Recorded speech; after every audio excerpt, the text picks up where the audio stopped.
What's going on, guys? Welcome back to the channel. Well, welcome if it's your first time here. Well, guys, finally some good news to share. Usually it's bad news because so many bad things are always happening. But today, thankfully, I'm happy to announce that I have some good news, fantastic news in my opinion. The Trump-era bump stock ban has been struck down by the Supreme Court. This is breaking news over the last couple of hours, but the bump stock ban has been struck down by the Supreme Court. This, in my opinion, is fantastic. Now, I know some of you all will disagree, but most of you all will agree with me that it is fantastic because, in my opinion, any attack on the Second Amendment is not good, it's not legal, it's not justified, and it is definitely unconstitutional. So let's take a look here at what is being said. Breaking news, the U.S. Supreme Court strikes down the Trump-era ban on bump stocks. That is a gun accessory that allows semi-automatic guns to fire rapidly like a machine gun. They were used in the deadliest mass shooting in modern history, the 2017 Las Vegas shooting. The court found the Trump administration did not follow federal law when it banned bump stocks. In my opinion, like I said, that is definitely good news. However, I don't own a bump stock, never have owned a bump stock, and no desire to own a bump stock because to me it is just something for fun, something to waste ammunition. I would rather have a semi-automatic and make every shot count. I don't want to waste ammunition. When I shoot one bullet, I want it to hit on target. However, some people like to bump stocks. They like to have fun with those, and it does look like it would be a lot of fun. I don't really see any practicality to that. However, it should definitely not be banned, and the Supreme Court has ruled against the Trump-era bump stock ban and overturned that, and in my opinion, that is great news. The same thing, they're trying to ban, AR pistols, and they already have. I don't know. I don't keep up with the laws as much as I used to, but I don't have one. But anyone that wants one, in my opinion, should be allowed to have, AR pistol with the arm brace. You have these bureaucrats. You have, like the ATF, making rules. You have politicians making rules and passing laws against the Second Amendment. And a lot of people will think that Donald Trump is strong pro-Second Amendment when his record says differently. In his book, I think it was from the year 2000, he said that assault weapons, semi-automatic assault weapons, should be banned. Here he tried to ban bump stocks, and he's also tried to push through nationwide red flag laws. You can see here in this video. Yes, go ahead, Mike.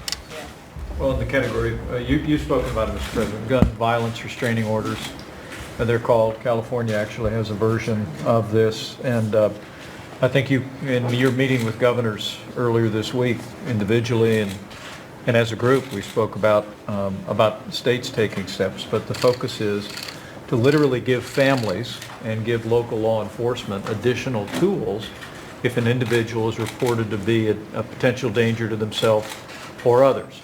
Allow due process so that no one's rights are trampled, but the ability to go to court, obtain an order, and then collect not only the firearms but any weapons in the possession of that individual. Or might take the firearms first and then go to court, because that's another system, because a lot of times by the time you go to court, it takes so long to go to court to get the due process procedures. I like taking the guns early, like in this crazy man's case that just took place in Florida. He had a lot of firearms. They saw everything. To go to court would have taken a long time. So you could do exactly what you're saying, but take the guns first, go through due process second. So essentially, go in, take someone's guns out of their home who hasn't been convicted of a crime, who isn't a felon, who isn't in possession of firearms illegally, because you think that they might commit a crime at some point or another, because someone says that they might. Send the police in, take the guns, deny someone their constitutional rights who hasn't been convicted of a crime, hasn't done anything wrong yet, because they think that he might, or someone thinks that they might. And you have to go to court to get your lawfully possessed firearms back from the court. You have to prove that you're not a threat, even though you haven't done anything wrong. If you are threatening That is a crime already. You don't need red flag laws. If you are terroristic threatening, that is a crime that can come in and take your guns. If you threaten an establishment, if you threaten an individual, if you threaten anyone, that is a crime already. You don't need red flag laws. All the red flag laws is giving the government, whether it be federal, local, or state, it's giving the government more power to come in to your home unannounced anytime they want to and take out your firearms. And they use this excuse that they're trying to prevent things from happening. If you are actually threatening, it's already a crime.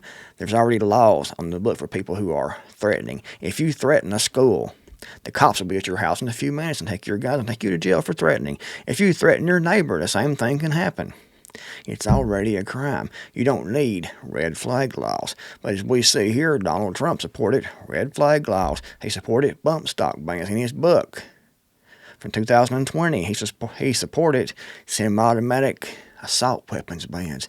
He's not this big champion of the Second Amendment like everyone thinks that he is. However, we already know that Joe Biden, all the Democrats are strong anti-gun. They want gun laws, more restrictions, more bans till you have absolutely nothing. So Donald Trump might be a little bit better on the gun control issue than the Democrats are, but he's not this big hero for the Second Amendment.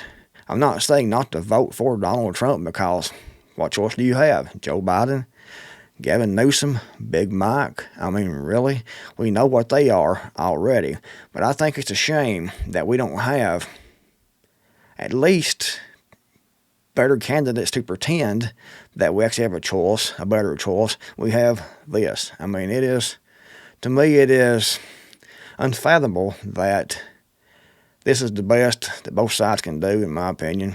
I was going to piss a lot of people off, but I want someone personally who is actually strong, pro-Second Amendment, and limited government. I want someone that wants to go in and eliminate pretty much 90% of the federal government because it's grown like a cancer too large. It started out small, and over the years it's grown and grown and grown and grown, just like a cancer that grows so large that it kills the host. That's what we're seeing with the federal government. And I would like to have, if voting actually did count, so you can actually vote for who you wanted and actually did live in a democracy like they try to tell us that we do. It's actually a constitutional republic it's supposed to be, but you know what I'm saying. If you could actually vote and it actually counted and it wasn't actually appointed, I would like to have someone that was actually pro-gun, pro-Second Amendment, who would support the Second Amendment regardless, not try to nitpick and pick here and there and ban this and ban that. Strong, pro-Second Amendment president. Also, I'd like to have a president that wanted limited government, smaller government, much smaller government. I'd also like to have a president that didn't try to police the world. However, it's not going to happen because they place who they want in the office. Anyone that gets put in to the office of president in the United States is put in. It is a selection, not an election, unfortunately. But a lot of people think that Donald Trump is a strong pro-gun candidate. He isn't. But like I said, if you actually go vote and think that the whole voting thing actually works and counts, who else do you have to vote for? Joe Biden? Gavin Newsom, maybe? Big Mike on that side over there, whoever they decide to put in place to run in that position. Donald Trump, I mean, Donald Trump's the obvious best choice, in my opinion, when it comes to someone to vote for if you believe in the voting system and the electoral system in the United States. Donald Trump is better than Joe Biden or Gavin Newsom or Big Mike or whoever on the other side because we know they're anti-gun. But we need to realize what Donald Trump actually is and who he actually is. He's not strong Second Amendment like everyone thinks that he is. And I know some people will come on here and be madder than holy hell about this video. However, the video is true. You can see what he tried. He tried to ban bump stocks, and he did for a while. His administration did. And he was fully behind it. He tried to get nationwide red flag laws passed. He has said he wants to ban semi-automatics. And who knows what he may try to do when he gets into office.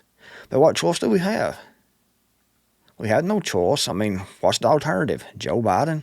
Gavin Newsom? Big Mike? Or someone like that? We already know they're anti-gun and want to ban all the firearms in the Second Amendment, the whole Constitution, so don't have much better choice, actually. Actually, we don't have a choice at all. It's a selection, like I said, but most people think we have a choice.